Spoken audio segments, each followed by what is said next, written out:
Okay, let me just double check. Everything's working.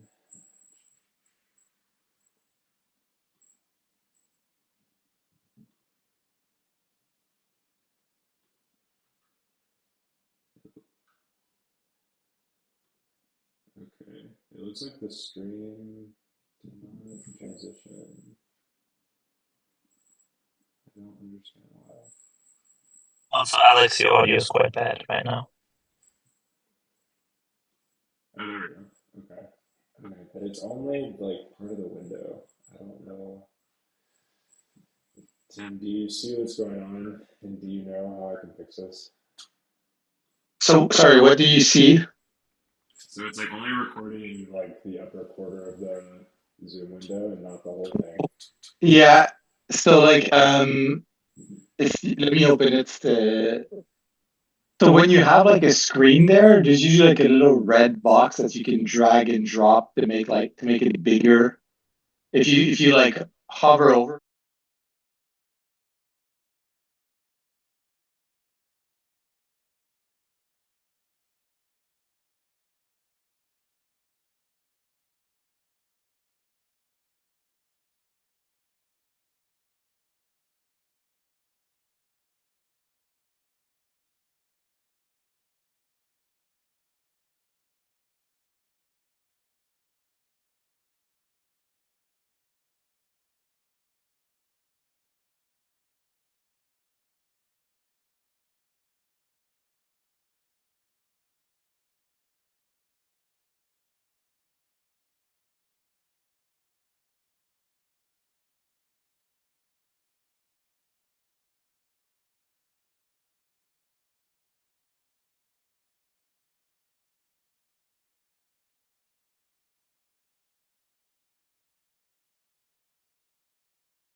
this is kind of good. Hey everyone, sorry for the technical difficulties. I'm new to streaming, and what is it? Anyway, let's go ahead and get started. Yeah, Pooja says to restart OBS. I think I'm going to leave it as is because I've also just had it be really delicate. So, hey everyone, this is consensus call 132. I need to find the agenda that I keep losing, but I promise we'll kick things off. Okay, let's go ahead and get started. It's really hard to hear me. Okay. Can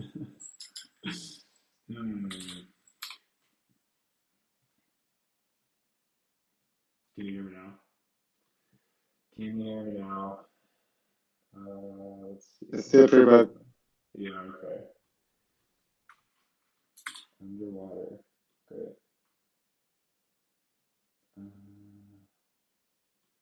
Is it better now? Let me try this. Okay, how about now? Okay, maybe we'll try this. Is this better? Can you hear me now?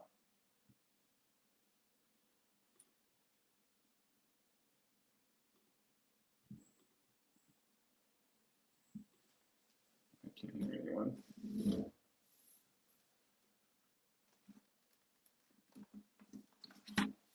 Okay, is this better? Yes. I don't know why I'm having issues. Okay, can you hear me now? Is this better than it was? It's higher quality, just a lot more quiet. I don't know. I'm like yelling at my computer. Okay. Let's go ahead and get started. I think this might just magically resolve. This is what I hope. So, anyway. Okay, Electra. So, the first thing to call out is we have a nice specs release of the initial Pectra specs. Very exciting. It's so quiet. Okay. I don't know why I'm having these issues. It's fine now. You're the only one saying that, though. Everyone else is saying they can't hear anything. Yeah, it's very, very quiet for me too. Let me try. Well, I feel like this is going to explode if I try to leave Zoom.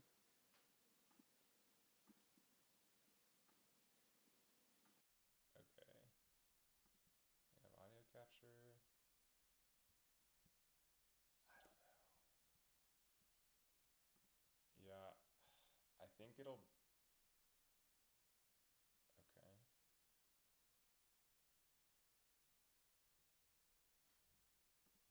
Yeah. It's something happens with my audio setup.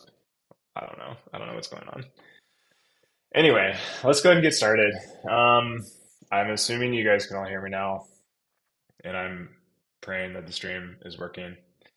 Either way, the first thing was Electra. And so let's see here. We have the initial specs release, which is very exciting. I don't have a link handy, but I can go get one in a second. But yeah, so Alpha 0 is out, and the idea is this is an initial target for DevNet 0. So thanks to everyone who was involved with getting that out. Special shout out to Shaway and Francesco with help with the testing. But yeah, it has the 4 EIPs that we've included in Pectra and should be a stable target for you guys to go ahead and start implementing. So yeah, super exciting. I did want to call out, there's this question of how we're doing consolidations in MaxEB, and it looks like what we're probably going to do is have them be initiated from the EL. And right now, the way they're kind of written is they're originated from the CL.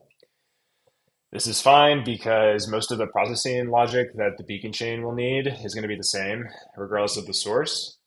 But if you drill into the specs, you'll see there's not really anything written down around how like validator could initiate them.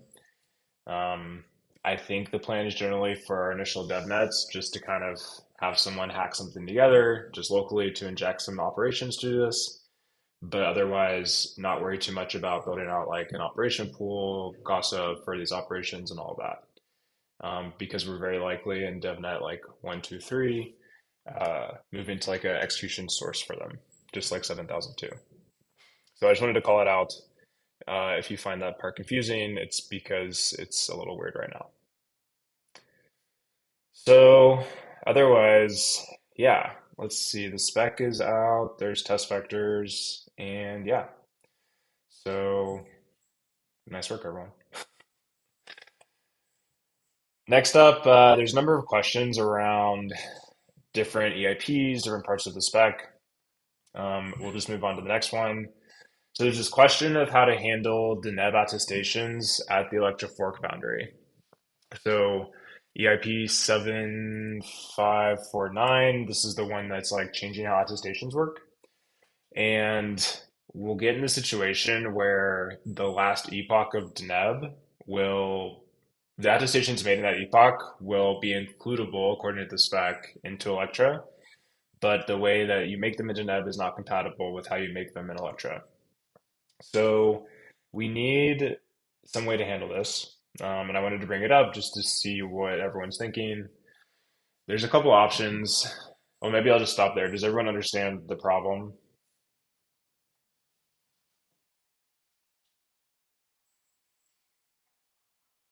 Okay, we got a thumbs up. If you don't, it'll probably become clear as we discuss. But there's a couple things we could do. Like one of them is just do nothing. On mainnet, most people get attestations in pretty quickly. And so like, if we're at max performance, then really it's just like attestations in the very last slot of Deneb would have this issue. And that's not ideal, but it does mean that the specs can stay as they are and it simplifies everything else. Because then we get into the other options where we do something to handle these attestations. Probably like the most comprehensive solution is that we just keep another spot in the block for all of Electra for the sort of the Deneb style attestations. We could do this. It's just now there's this extra list that's kind of there for like just a few slots. So yeah, it's just more code to maintain, and the question's like, what do we really gain for it?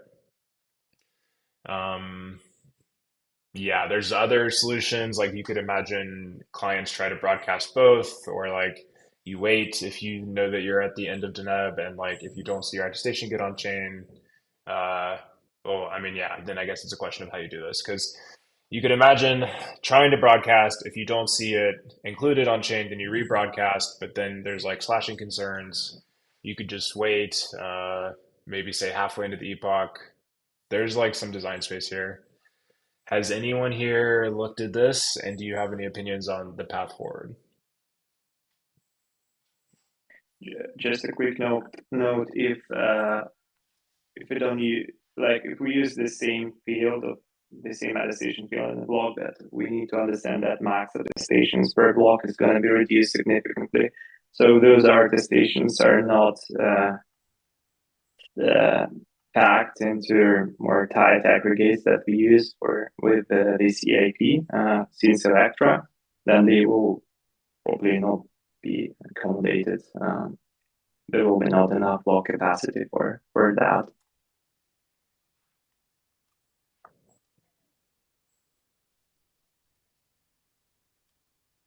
So it probably makes sense for the last, if we want to do anything with that, it probably makes sense for the last slot of the last slot of the epoch before Electra fork epoch, just to make them signed. Yeah, just to make this, index set it to 0. So make an Electra like Electra attestation instead of the Deneb attestation. I don't know what other implications are in having these. So you're talking about the option suggested by Lion to wait a couple of epochs before setting everything to 0? Is this what you're talking about? No. If we take this option, we should understand that if we don't aggregate them, so we have like basically we'll have 8 attestations instead of 120 per block at max. So we probably won't be able to put 64 attestations from the previous slots into. Yeah, that's the concern. I haven't thought about that implication of doing that. So it won't work at the end for other reasons, right?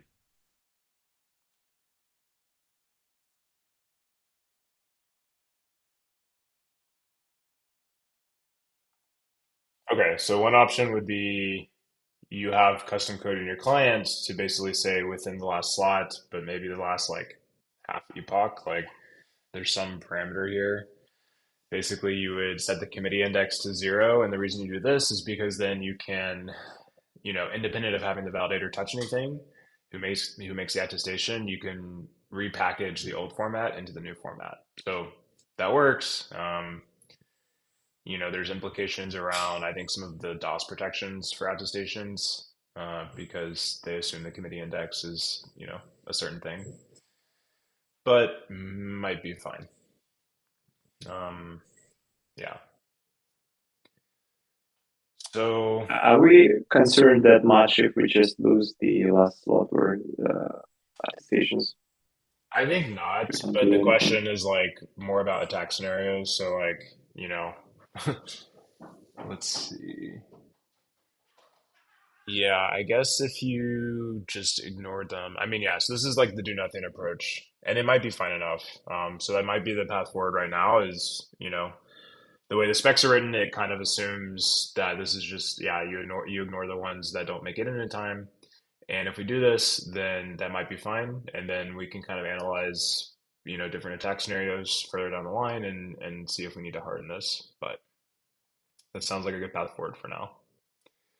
Does anyone disagree? Because if you those attestations will be applied to the fault trace anyway, so which not be a big problem if Right. they're not on The one concern would be if there are many, like if there is an attacker who tries to delay for some reason, then they wouldn't go on chain, and that could impact justification. So there could be some like weird finality delay around the fork if someone is really motivated. It's also worth to keep in mind that those attacks are highly attributable in a way, so like we can easily tell basically who's doing that. I'm not saying that should be the reason to not to do it, but that's just one point of note. Right. Okay. Well, it sounds like, I mean, especially for DevNet 0, we'll just keep it as is, which is basically ignore the issue. Oh yeah, Sean.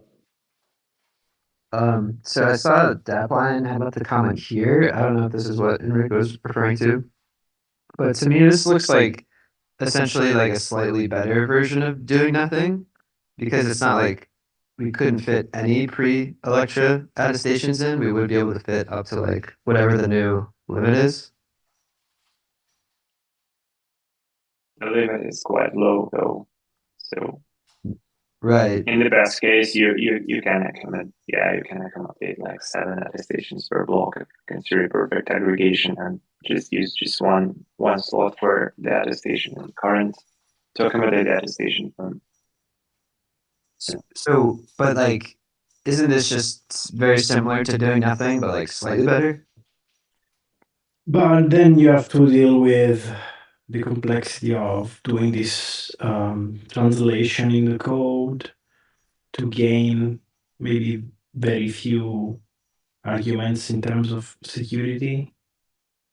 So it's maybe slightly better, but less effective in any case. So maybe Right. nothing is better. Got you. Actually, if things will be good in terms of aggregation, so these the first epoch of Electra will accommodate all those attestations from the last slot. there will be enough capacity to do that.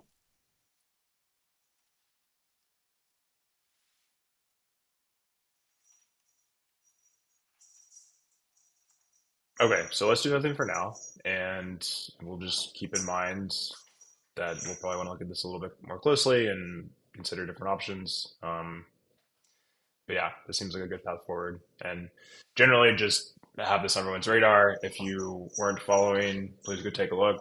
And yeah, we'll revisit it later. So the next one is a new EIP 8432, and the CIP essentially wants to think about how we are moving messages from the EL to the CL. So right now with 6110, we have deposits. With 7002, we have these withdrawals. We're likely adding this sort of consolidation message from the EL. So we have all these things proliferating, and the question's like, how do we want to structure this in the execution layer? So the CIPs from Light Client, do you want to maybe give a little overview?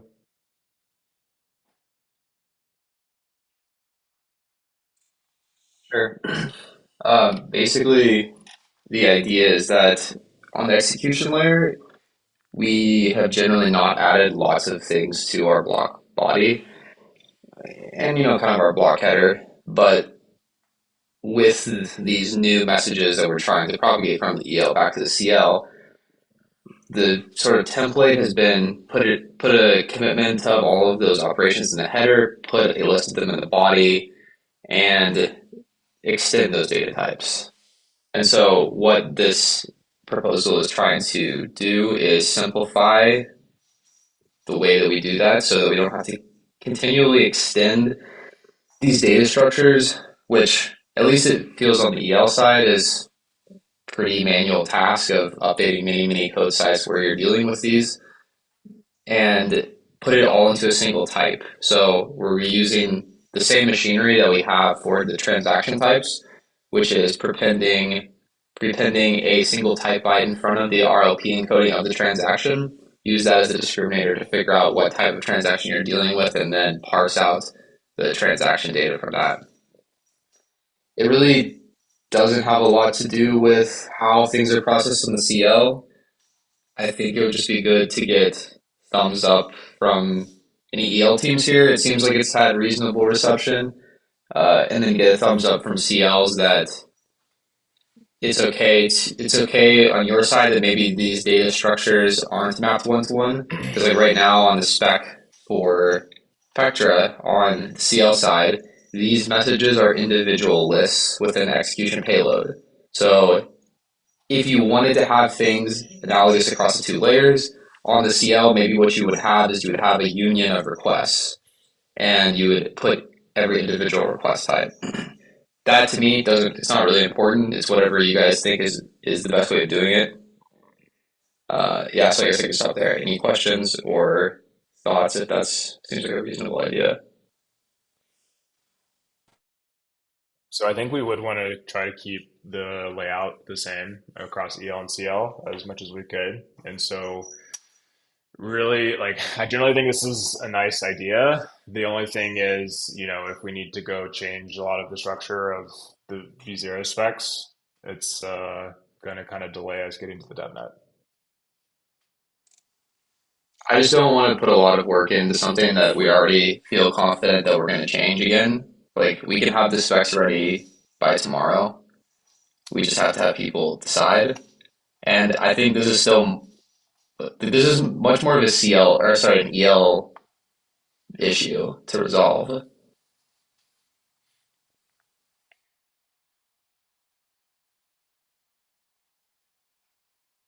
I think this is Justin here from Basu. I think that we recognize the need for this. It seems sensible. The implementation looks good. I haven't had it open next to the code to actually take a look at the implementation overhead yet. My gut says it's fine, but I would like to have a chance to actually do that before making a stronger commitment. Do you guys have 6110 or 7002 implemented? We do have 6110 implemented, and 7002 is about half done. Okay. So I think the main diff between what is done right now and what would need to be done is you would have to go in and replace the exits or sorry, the deposits that you added to the header and the body, replace it with the requests type, and then implement the request type. So the rework that would be done is kind of just renaming and retyping that value in the header. Yeah. The reason I'm like bringing this up, trying to bring this up now, is that if we add 7002, if we add consolidations, then we're starting to look at like bigger refactorings of, okay, we've added three things to the block header, three things to the block body. We got to go and delete some of those. We got to retool them into this single type. So it feels like if we've only implemented 6110, it's a lot faster to fix that up than down the line. Yeah, fixing 6110 from our current implementation would be negligible. There's no big deal there. I don't want to put you guys on the spot. Like, you can take a look at it offline. I just want to try and get this decided by tomorrow so that we can get the specs out. Yeah, All right, we can chime in async. in terms of waste work, it seems like, especially if we end up adopting this in the long term, because it saves a lot of long-term complexity, it doesn't make sense to not adopt it in the near term to save, I guess, part of an initial DevNet implementation.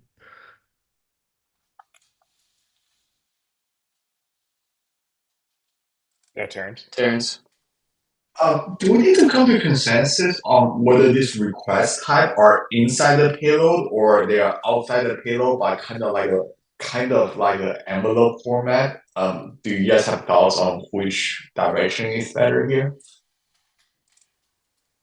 It feels like it would go in the payload, but it's not really something that I feel strongly about. So if people think it needs to go in the envelope because you're not going to put it in the actual payload type on the CL, then we can do that.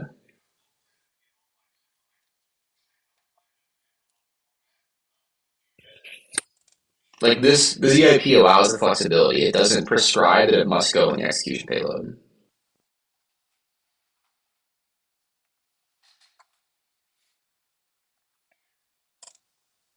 Okay, sounds like people will review this offline. Generally positive sentiment. The one question that I think is pertinent to maybe ask here is, are there thoughts on how you would like to deal with this from the engine API? Because I also want to cut this spec tomorrow or Monday. And on the engine API side, there's two ways that we could go about it. I wrote it in the PM issue if you want to take a look.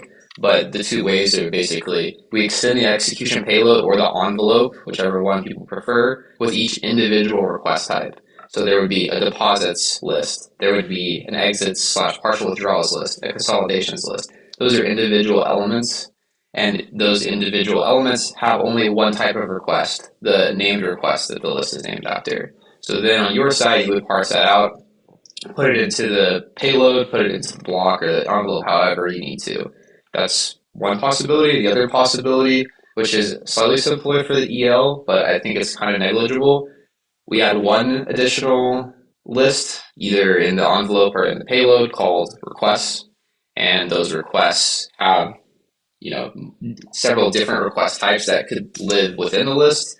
And so you would have to look at the JSON field type and determine what type you're dealing with, and then parse out that data based on the type field.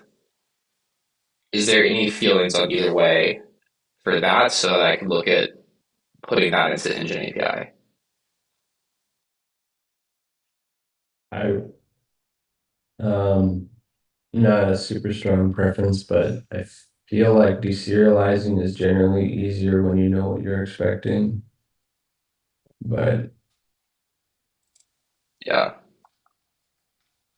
I guess nothing would stop it either from being an array of arrays separated by type, but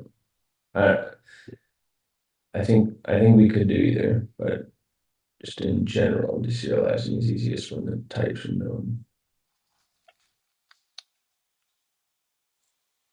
Okay, that's one leaning slightly towards just having individual lists of request types.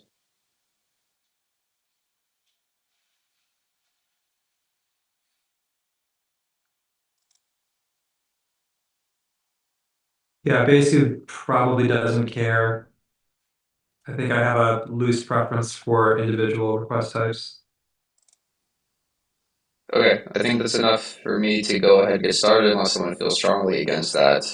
I'll get a spec out for that there tomorrow. People can review it. And then let's solidify it on Monday.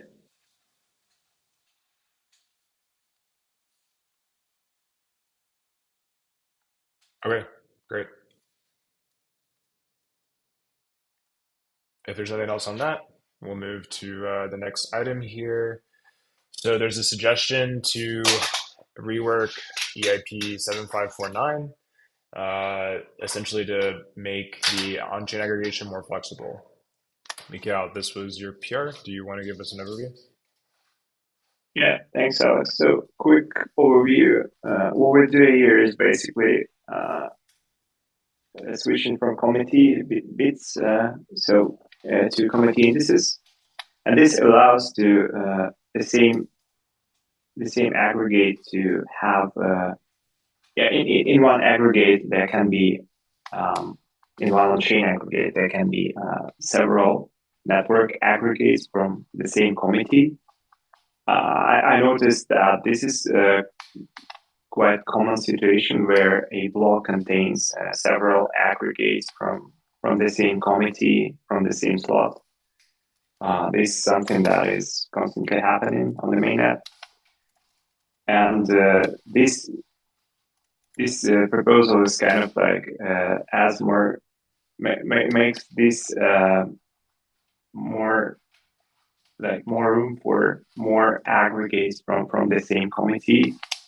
So what's the problem with like 7549 is that it reduces the max attestations from 128 to just 8, which means that in theory the max number of aggregates from the same committee that can be accommodated by one block is 8.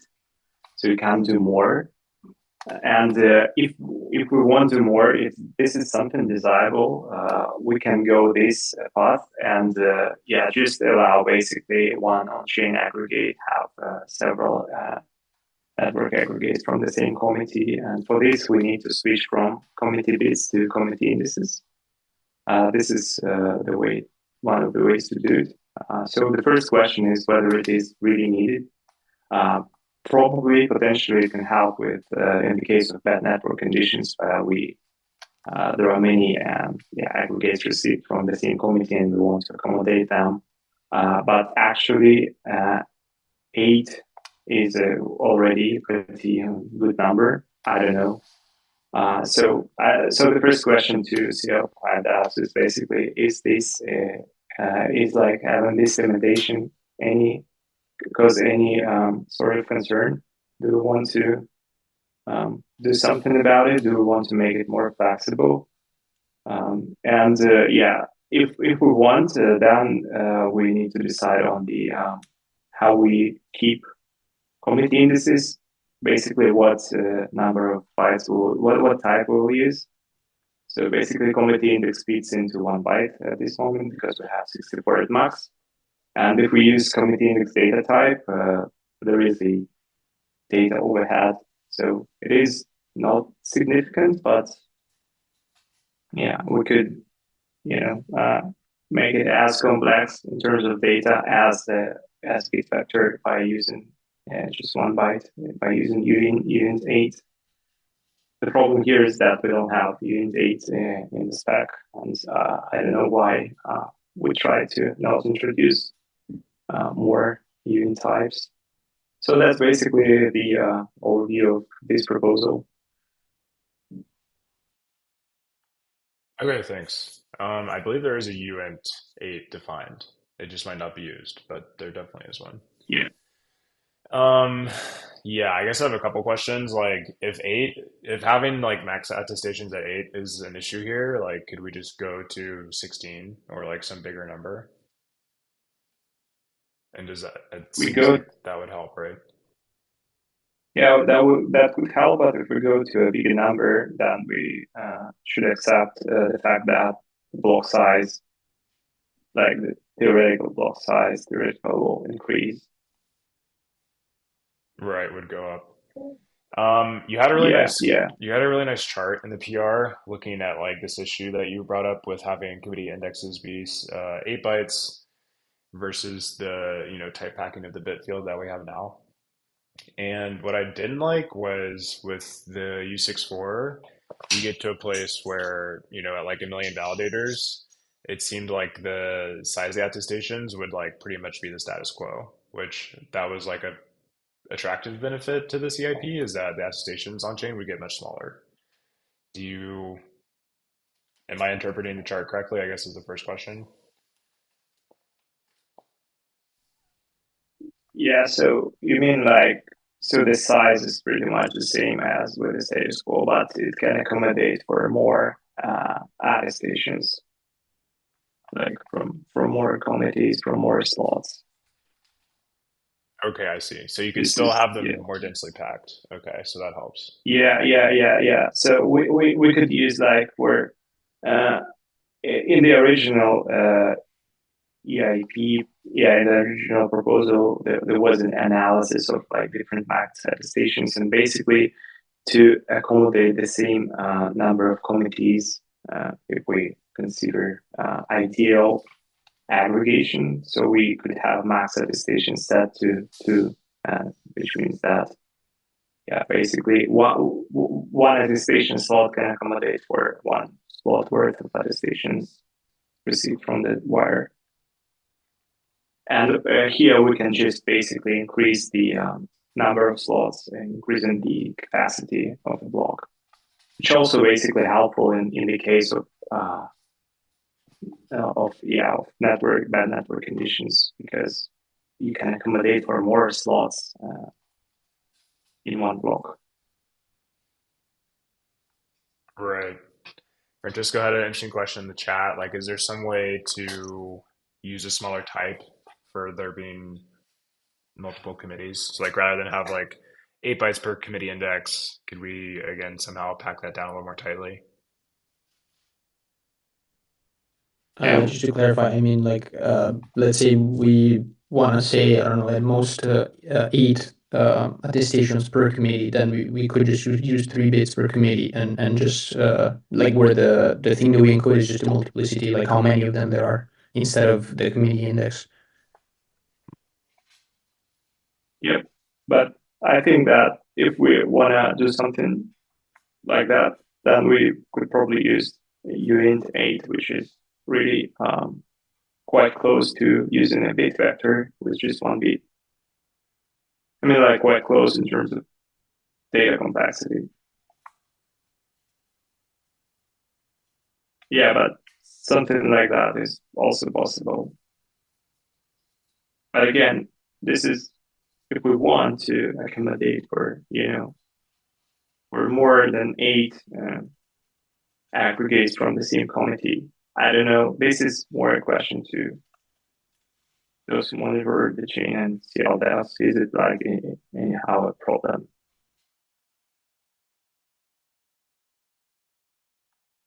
Okay. Well, so it sounds like to move this one forward, everyone is now aware. And it sounds like something we won't decide today. Might require a little more analysis, but otherwise, yeah, nice work, Mikhail. And I think that's that, unless anyone has any other comments. So in that case, Mikhail has another EIP, or sorry, another PR, to update part of 7251. Do you also want to give us an overview of that one? Yeah, so it is more related to 6110, but it anyway leveraged on 7251 pending deposits, pending balance deposits here. So the original, the reason for, the original reason for having this proposal is basically the 6110 removes the invariance that the pop key and the pop key and index. The index of the provider corresponds to the pop key and is basically never changed. So there was because before 6110 we have this large follow distance, so no reorg is possible beyond this follow distance. Like no reorg is feasible beyond this follow distance. So we kind of like having this invariant, and 6110 breaks it. So client implementations will have to make this pop key index cache fork aware. So on two different forks, the same index, can correspond to different pop keys. This is something to handle in implementations. And the idea was basically to have a deposit flow, deposit queue, explicitly in the state, to have it first finalized, and then apply. And then after this deposit queue is finalized, only after this point, start applying deposits, start creating new validators, and in this case, it also means that we are processing top-ups after they've been finalized. So a bit of analysis here. I already mentioned the implementation complexity that can be alleviated. The other things are we in this PR, the signature check happens only when the deposit is being applied. And since the number of deposits are limited by the activation churn, number of deposits processed per epoch is limited by the activation churn.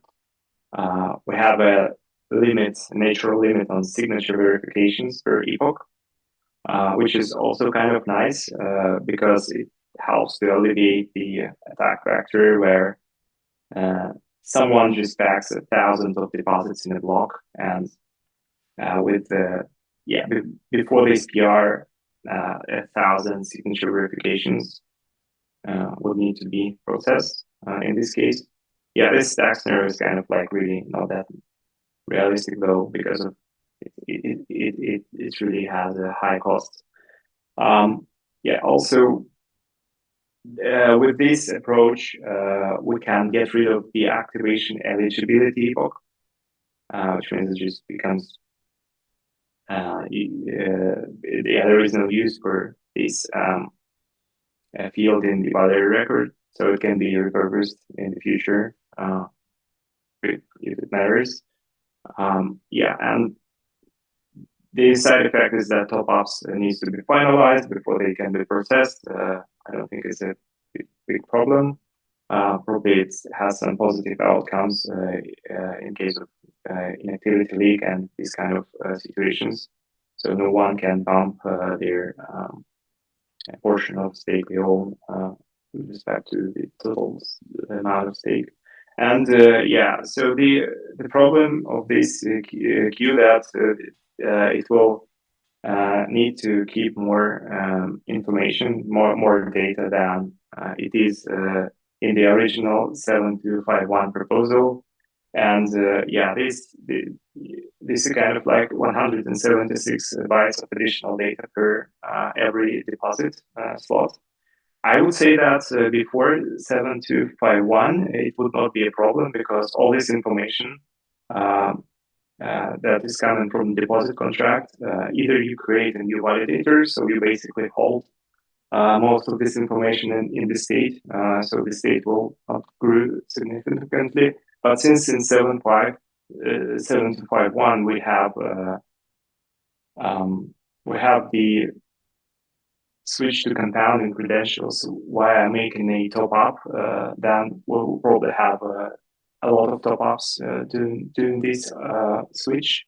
And for top ups, this extra information is basically not needed, so it will just waste more space in the beacon state.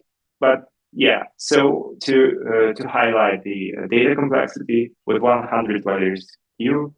Also, I mentioned that the deposit processing is limited by the activation churn. So if we have like 100 validators, 100,000 validators in the activation churn, it will mean that this deposit queue is quite full and it will consume around 18 megabytes of data. I don't know how big of concern it is. So that's kind of like overview of this proposal and pros and cons. So Yeah, thanks. That was thorough. um, I haven't had a chance to look at the PR specifically, but yeah, I mean, I think your reasoning is sound, and it sounds like something we probably want to do, unless, yeah, there are some complications with, yeah, either data complexity or something like that, once we start to dig in. I don't know if anyone else here has had a chance to look and has any thoughts. So I looked at it a little bit. I think it's probably worth doing, or at least continuing to explore. But I will say we've merged some changes or we're working on some changes in Lighthouse to make the finalized versus unfinalized pub key cache difficulty like more simple, so that I don't want to like overweight that in deciding on this. I think this has like solid features otherwise though. Okay, cool. So yeah, again, I would just say everyone keep it on your radar. I don't think we necessarily try to get this in for V0, but it'll, assuming we want to put it into Pectra, then it'll come down the line.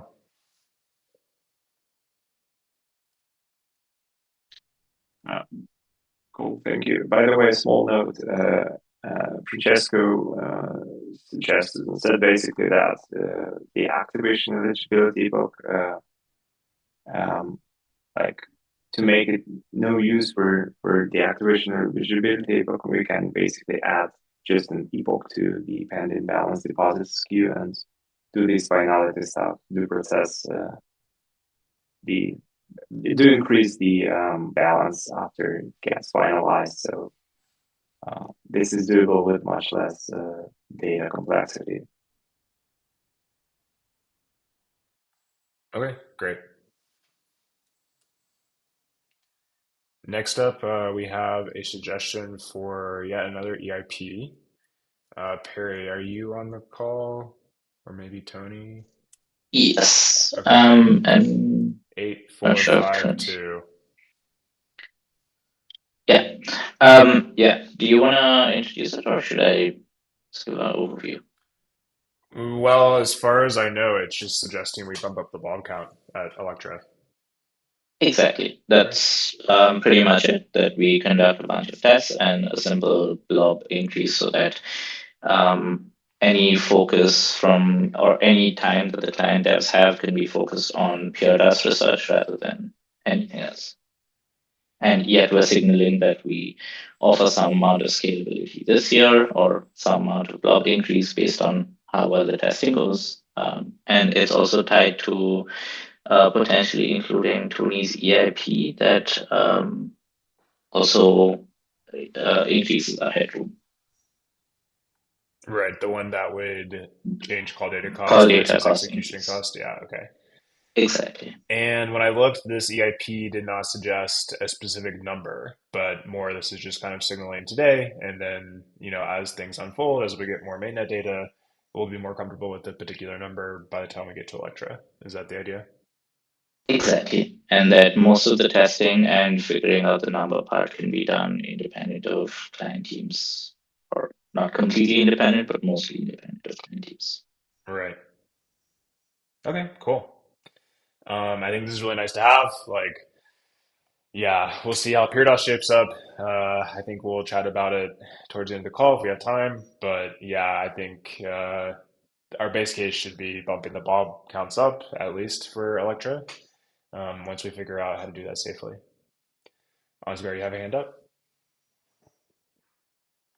Yeah, I just wanted to briefly mention I agree that I think it's a good idea, especially with Tony's EIP that limits kind of the worst case normal block size, so we have some more headroom. And we also had this kind of alternative EIP a couple, like I think 2 calls back, 7659, although I think that's not yet merged, which would do kind of a similar thing but with a gradual increase. I think the situation is a little complicated by the fact that basically Electra might or might not in principle ship together with PDAS already, right? And so basically how much we would want to increase depends, of course, on this, and depending on how much we want to increase, I think it also that influences whether we want to have a gradual increase or just a one time. So I think it makes sense to basically have those two kind of alternative EIPs out there, so that we kind of decide closer to Electra which one. So I think it's more important that we just say, hey, some sort of blob increase will be part of Electra. And just one thing to flag, if we end up going with a simpler kind of EIP that Parra just presented, there's a one-time change necessary to the way we do the blob base fee adjustments. So in our kind of initial EIP, we kind of bundle those, but I might pull this out. It's a really small adjustment, but basically we would just want to make sure that this kind of 12.5% maximum change of the blob base fee remains the same. And currently, unfortunately, it's a quirk of how 504 works that if we increase the number of blobs, then basically that adjustment factor also increases, which that's not, of course, not wanted. So we would have to make a one-time change to keep it constant no matter the blob count. So if we don't bundle this, then it will be a small separate EMP, but it's a one-line change. Just wanted to mention it. Right. Thanks. Okay. Yeah, that's good to keep in mind. Cool. Okay. Thanks for that. We will scale the blobs with Electra one way or another. I wanted to take a few minutes just to do a temperature check. So the Alpha Zero specs are out. There's quite a lot in there.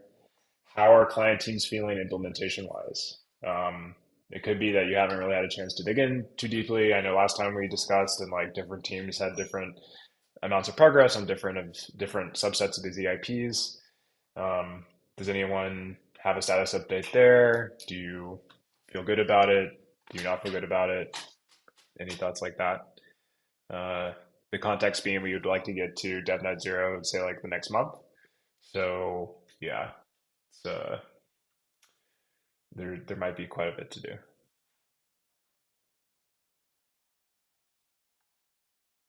Yeah, Sean. So yeah, I think in the next month we can do that. One thing is related to the generalization of the execution layer triggerable requests.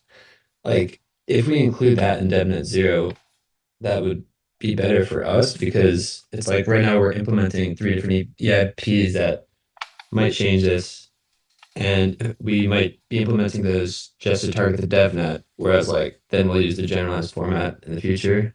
So just a comment, I sort of feel like if we included that in DevNet 0, as opposed to just strictly what our current targets are, that would be beneficial. Right. Yeah, I agree. And this is what like client was proposing with combining all these different request types. Right. Yeah. Yeah, I agree.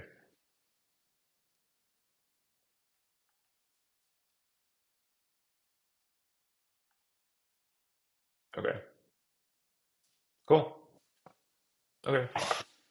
So let's see. I think that's it on Electra. Is there anything else we want to discuss right now?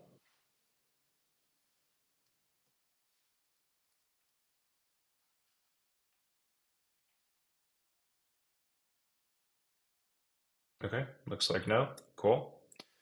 Next up, some different spec and research topics to discuss. One thing just to shout out, there was a post by Anders around issuance. I think he just wanted to bring this to everyone's attention. I'm not sure if he's on the call, but Yeah, I'm here. Yeah. Oh, great. Do you want to give us a little overview? Yeah, just 30 seconds or something. I was back in January. I was on the call and highlighted an interesting post that I'd written, where I sort of discussed various relevant properties of issuance level that we need to consider when changing the reward curve. And now I finished a new research post that argues a little bit more deliberately for a change to the reward curve. And so I would just like to encourage researchers to take a look at it. And so in this post, I go into great detail concerning many trade-offs that we must balance. For example, conditions for super stakers, the composition of the staking set, economic security and discouragement attacks, etc. And so also, I will link it in the chat, and also yesterday I put up more sort of an educational post explaining the foundations of minimum viable issuance. And so I will try to write some more educational material in this manner also, directed toward the community. because I think it will be important as well. Yeah, great. All right. Yeah, thank Any you. attention. There is. Okay, excellent. So yeah, everyone take a look, and we'll just keep the conversation with issuance going. Great. So next up, we can turn to PeerDOS. There was a particular request here. Let's see, I don't know if Age is on the call, but essentially there is a question around some of the details around mapping peers and their node IDs into which subnets they're on. And I think this kind of touched this like network shards refactoring that has been floating around. This has implications for PeerDOS and how you would like structure yourself in the network to do the sampling and also the distribution. So yeah, I don't know if anyone who's been engaging with that issue is on the call and would like to bring up their questions. Oh, here we go. Hey. Yeah, I can say a few words. Yeah, so there's multiple aspects of this. One's part of PDAS, one's part of just mainnet as it stands, with the attestation subnets. Essentially, the spec as it stands has a kind of a mistake from when we first did it. Mistake's probably not the best word. Anyway, there's an improvement where we can use the first bits of the node ID to map to the attestation subnets, which allows us to hopefully improve discovery. So I've been trying to kind of get this in for a while, but there's now added complexities when we extend this into PDAS. The main reason I'm pushing for this is because there's two main reasons. One, I would like to just move ahead in Lighthouse in mainnet, just doing a simple version of this, and then we're also prototyping for PDAS to have it as a foundation for PDAS. When we get down to PDAS, we're going to have to add another PR anyway to formalize the actual mapping. But if we can, I just mainly want to get all of the consensus client teams to at least have a look at it. And I haven't heard of any like strong opposition, so that we can start prototyping with PDAS and actually just put this into mainnet. It's entirely backwards compatible. But if all the client teams agree, then it just becomes more efficient. There is some technical challenges with PDAS, but as far as I can tell, we can, if we put in a minimal version now, which potentially doesn't have rotation, we can add another PR later that adds the complexities for PDAS. But mainly I just want to put it into Lighthouse now, get everyone to agree, and then everything's efficient for mainnet, and it's also, we can start prototyping for PDAS. So I guess if you haven't seen this PR before and you're a consensus client team, just please have a look. And if you have a strong opposition, just let me know before you start building it or going too deep down that path. That's about it. Thanks. Great, thank you. Has anyone had a chance to look at this? Any other CL teams?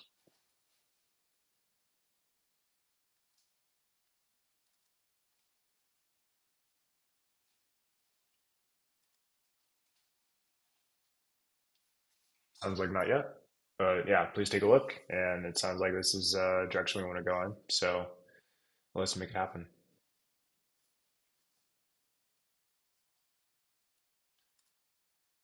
Okay, I think otherwise that was everything on the agenda. Is there anything that anyone else would like to discuss right now?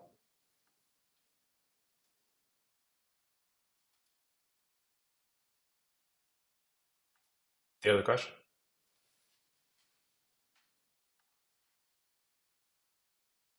So I wanted to clarify what's the current status of inclusion list EAP, because it was we had some reservations on the yield side, and I'm not sure what the end result was. Right. Yeah, this was one other thing to discuss. So I think on the last execution call, yeah, there definitely were some reservations, and I think I was essentially going to see if anyone wanted to bring it up to discuss on this call. It sounds like to me there are some concerns around implementing it, especially in light of account abstraction. I don't think anything's really changed there. But yeah, I mean, we didn't want to like on the call like to get into this EIP. I think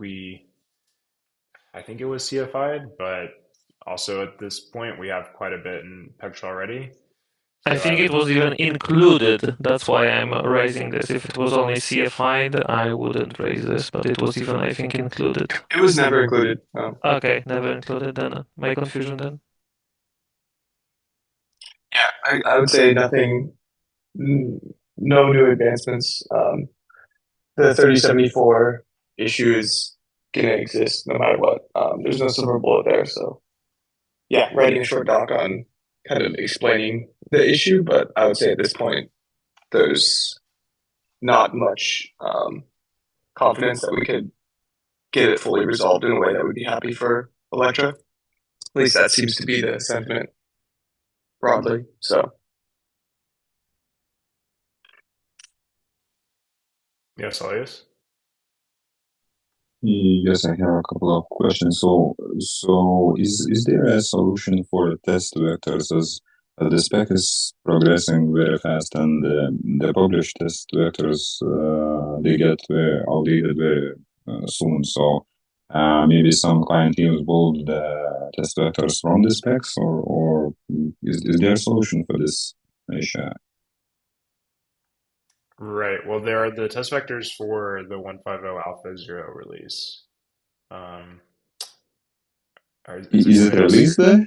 Or Yeah. Okay, great. Barnabas has the link. So yeah, generally when we have okay. a spec release, we also like make all of the spec test vectors from the spec and then release those as well. Okay, so this Deneb-Zero likely will target some spec release, some exact spec release that will have test vectors released too. Yeah, the intention is Alpha Okay. 0, although if we change something with respect to this one EIP, what was the number? The one with the request refactoring that we were talking about. Let's see, let me find it.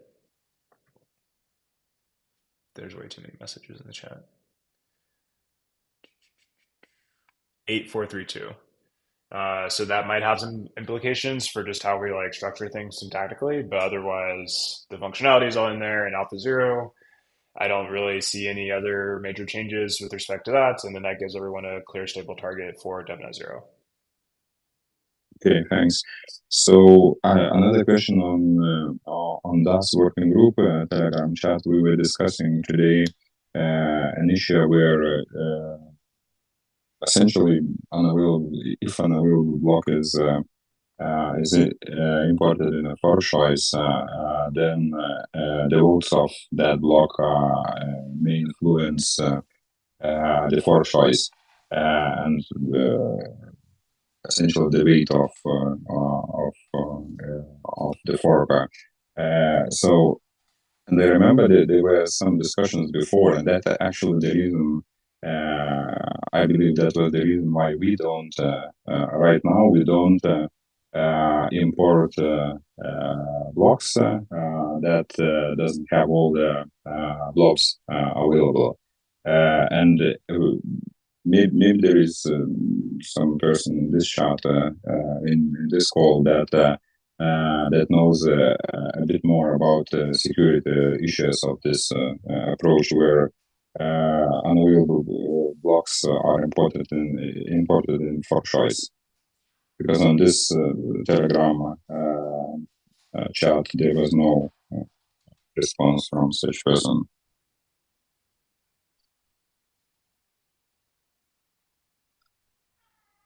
Okay, and so could you just state the question again? Like the concern is I'm importing unavailable, like I'm importing blocks into the fork choice with unavailable blobs. And the question then is like what to do about that? Yeah, so some malicious validators may vote on these unavailable blocks, and this could cause reorgs. Is it clear? It's a bit tricky to explain in text. Yeah, well, I mean, if I'm following, my understanding would be that these blocks wouldn't go into the fork choice, right? So, like, I don't know how people are thinking about. Yeah, but Francesco was offering that it should go to the first choice, and we Yeah, just so filter out. sorry, yeah, just what to clarify, like what I was saying in this chat was basically today what we do is to just not import blocks that are unavailable. I think that's basically fine today, but it wouldn't be fine if we move to pure DAS with a trailing for choice. I think even today it's debatable that it's the best thing to do, but I think it's okay and there's not much of an issue with it. But what changes when we go to pure DAS with a trailing for choice is that you can even go from so like today you can only go from availability being false to true, like is there available first being false and then true. When we move to pure dust with a trailing for choice, you can go even in the other direction from true to false. And yeah, this basically creates like kind of different scenarios that are not you cannot see today. And I think what we should do instead is basically to not use is data available to gate the import in the for choice, but to use it just as a filter. So when you're running, you just import the block in for choice, but when you're running ahead, you don't basically go down a branch where like basically you get to a certain point when you're looking at children of a block and you filter out the children that are unavailable.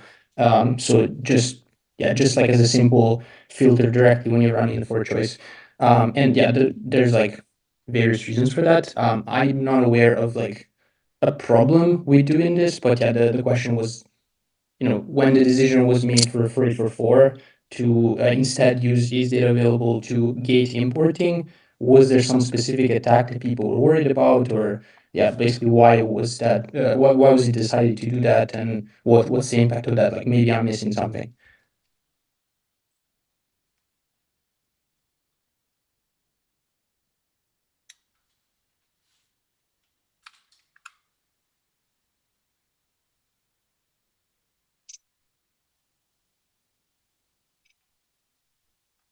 Does that clarify, Yeah, so Solis? Okay. yeah, I mean this clarifies my flow of the explanation, but I mean we are looking for a person which knows why in a current spec, in the Deneb spec, we I mean why exactly it was chosen to not import unavailable blocks or blocks that doesn't have all the blobs. So is there such person in this chat? And if not, then maybe now someone knows. Right. Well, with 4844, I mean, it's just like strictly safer to do it this way, right? Like you just cut off even the possibility of these questions if like you just wait until you know everything's available.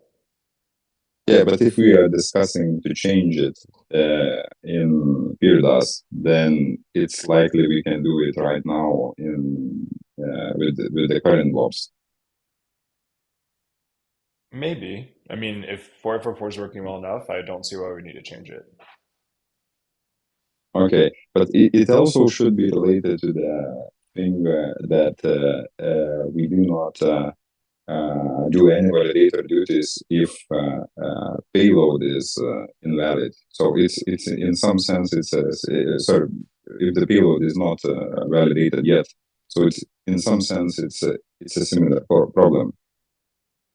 Yeah, I mean, I think it's the exact same reasoning. So with 4844, like yeah, like you can just say don't even consider it with respect to fork choice, so you don't attest to it, don't try to build on top of it, for exactly this reason.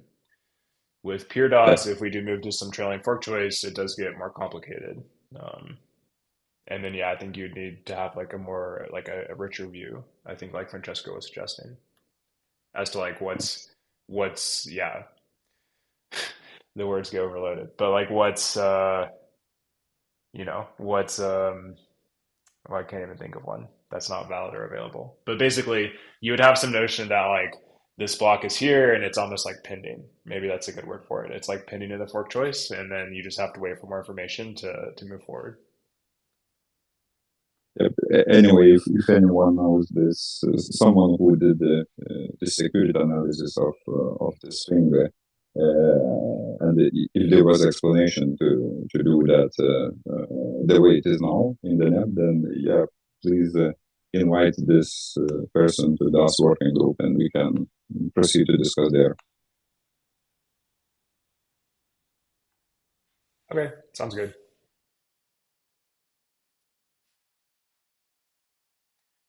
Does anyone have anything else? I think that's all we had on the agenda for today.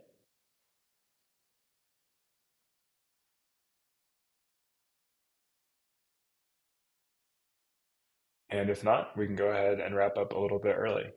I'm sure you're all very busy with Pectra DevNet 0. So good luck. Thanks everyone. Thank you. Thanks. Okay, thanks so much. Bye, everyone. Record